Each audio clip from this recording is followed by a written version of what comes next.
በኋላ ላይ ግን ምንም አይደለም። ረጅም ጊዜ ነው ዋኝቻ አላውቅም፣ ግን ማለት ገና ማለት ነው ራሴ ለመጠባበቅ ይቻላል እና ለማንኛውም ይህንን ይመስላል ማለት ነው። የወዳችሁ አንድ ቀን ጀሚላን ማስገባዋል ማለት ነው። የሆቴሉ ሲሄድ ምን ስል እንግዲህ ብዙ መስሎኝ ብዙ ነው ብዬ ያሰብኩት ብር ድምጥማጡ እንዴት እንደጠፋ እንዴት እንዳለቀ ራሱ ሳላቅ ብሬ ድራሽ ጠፍቶ በቃ ሳየው አካውንቴ ዜሮ ሲሆን ተመልሼ ሱማያ የሚያዋጣሽ የመን ነው ብዬ ወደ የመን የሁላችሁ ግሬን አውጪ ብዬ መጣሁ ማለት ነው። ምክንያዚህ አረብ ቤት ገብቼ በዚህ አጋጣሚ አደን ያላችሁ ሰዎች አደን የምታቆኝ ወይ ደግሞ የምታዩኝ ልጆች ካላችሁ ደህና አረብ እስከ ልጅ ሁለት ልጅ አላት ብላችሁ ተመላላሽ የሚሆን ወይ ደግሞ እንደ ከተመላላሽ ራሱ እንደዚሁ የሚያስገቡ እንደዚሁ ቀጥታ ማለት ነው። እንደዛ አይነት ስራ ካለ እገባለሁ እሰራለሁ እስከ ልጆች ማለት ነው። በቃ የነ ስራ የምሰራው ምንም ችግር የለውም። እሰራለሁ፣ ስራ ፈልጉልኝ። እኔ ደግሞ ሳይድ ደግሞ አረብ ቤት ካገባሁኝ አያገኘኝም ማለት ነው። አረብ ቤት ገብቼ አርፌ ስራዬን እየሰራው ልጆችን ባሳድግ ከልጆች ጋር ሆኜ ወደ ሸቃላነቴ ብመለስ ይሻለኛል ማለት ነው። ሰይድ ለልጆቼ ይመቻል ብዬ ሰይድ ገና አሁን ሰይድ ጋር አዩን አስቀይሟት ልጆቼ ምን አደረጋቻቸው ልጆቼ ምን ሆኑ እያልኩኝ በጭንቀት ራሴን ከማጠፋ ስራዬን ሰርቼ እናቴ ያረብ እድሜ ላረብ ቤቴን አጥድቼ ስራዬን ሰርቼ ልጆቼን ይዤ በ100 ሚሆን በ200 ሚሆን እስከ ልጆቼ የሚቀጥረኝ ካገኘው ምንም ችግር የለብኝም። ዋናው እዛው ሆኜ ለልጆቼ አፋዳና የወተት ከቻለ በቂ ነው ማለት ነው። አሰላሙ አለይኩም ወራህመቱላሂ ወበረካቱ። ሰላም እንዴት ውድ ሀገሬ ልጆች፣ ሀገር ውስጥም ከሀገር ውጭም ያላችሁ በያላችሁበት ፈጣሪ ሰላማችሁን ያብዛው። የተጨነቃችሁ ከጭንቅ ፈጣሪ ያውጣችሁ። ሀዘን ላይ ያላችሁ ደስታችሁን ያምጣላችሁ።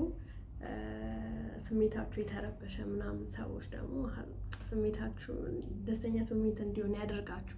የሱመያን ቪዲዮ አይታችሁታል፣ ሰምታችሁታል። ይሄኛው ቪዲዮ እኔ አላመንኩበትም። ልጆቿን ይዛ ሰው ቤት አሰራም።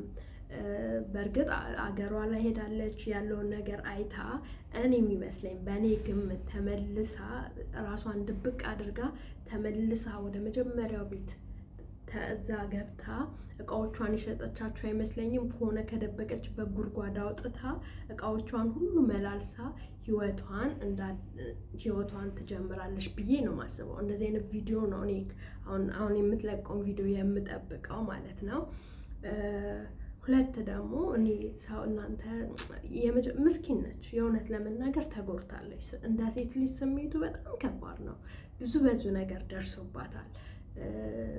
ይከብዳል። የሁለት ልጅ አራስ ሆና ቤት ውስጥ ተቀምጣ እሱ እዛ ሄዶ ያው ሁሉ ሰርግ ሲደግስ ያ ሁሉ ነገር ሲያደርግ ስታይ ቅስም ይሰብራል፣ ያማል። ያልገመተችው ነገር ነው ሀፕን ያደረገባት አምናለሁ።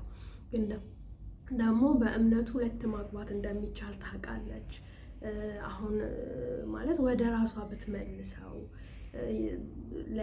ለልጆቻቸው ስትል ለሷ ሳይሆን ልጆቻቸው ካለእናት ካላባት እንዳያድርጉ ብታደርግ ልጆቻቸው የአባትነትን ፍቅር አድገው እንዲያዩ ብታደርጋቸው። ለምን እሱም ኦፍኮርስ ብዙ ማለት አጥፍቷል፣ ጥፋቱን አምኗል፣ ይቅርታ ጠይቋል። እሺ ብላ ብትቀበል በዚህ ደረጃ ይሄንን ርቀት ባትሄድ ብትጎዳም በቃ ከሱ ጋር መመለስ እንኳን ባትፈልግ ልጆች አባታቸውን እያዩ እንዲያድርጉ የአባት ፍቅር አላቸው። በቃ የሆነ ትምህርት ቤት ሲሄዱ የሆነ ቦታ ስትሄዱ ሁሉም ከአባታቸው ጋር ሆኖ እነሱ አባታቸውን ሲያጡ ሊሰማቸው የሚችል ነገር አለና እዚህ ጋር ጎበዝ ብላችሁ አታበረታቷቸው። እሱም ወደ ልጆቹ እንዲመለስ ልጆቹን እንዲያድርጉ ከቆረጠ እሱም ይቆርጥለታል። ለምኑ የሆነ ሰዓት ወንድ ልጅ ነው እኮ አግብቶ ወልዶ ህይወቱን ሊኖር ይችላል። እሷ ግን ትጎዳለች። ሴት ልጅ ነች፣ እሷም ህይወቷን መኖር ትችላለች ልትሉ ትችላላችሁ። ነው ገና ጨቅላ ልጆች አሉ፣ እሷ ጋር 2 ልጆች አሉ። ብቻ ካላባት ማሳደግ የራሱ የሆነ ፈተና አለው።